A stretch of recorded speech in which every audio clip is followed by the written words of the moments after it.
എലികൾ വീട്ടിൽ കയറി വീട്ടിലെ കിച്ചണിലെ അരിയും സാമാനങ്ങളും എപ്പോഴും എടുത്തു തിന്ന് വീട്ടിനെ കുട്ടിച്ചോറാക്കാറുണ്ട്.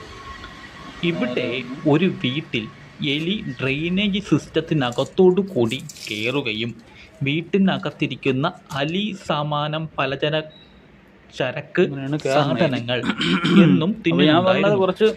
ഇത് ഒരുപാട് ജോലിക്കാരും മേസന്മാരും പ്ലംബർമാരും എഞ്ചിനീയർമാരും ആർക്കിടെക്റ്റുമാരും എല്ലാവരും വന്നു.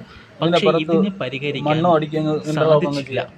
അതനുസരിച്ച് കൃഷ്ണ കോൺട്രാക്ടേഴ്സിനെ സമീപിക്കുകയും അവിടുത്തെ എംഡിയും ഡ്രെയിനേജ് സിസ്റ്റം ചെയ്യുന്ന ടീമും സ്ഥലത്തെത്തി ഒരു ദിവസം കൊണ്ട് തന്നെ സിമ്പിളായി ഇത് പരിഹരിച്ചു. ഞങ്ങളുടെ വീഡിയോ ഇഷ്ടമായാൽ വീഡിയോ മറ്റുള്ളവരിലേക്ക് ഷെയർ ചെയ്യുകയും ഞങ്ങളെ ദയവായി ഫോളോ ചെയ്ത് സപ്പോർട്ട് ചെയ്യണമെന്നും വിനീതമായി അഭ്യർത്ഥിക്കുന്നു.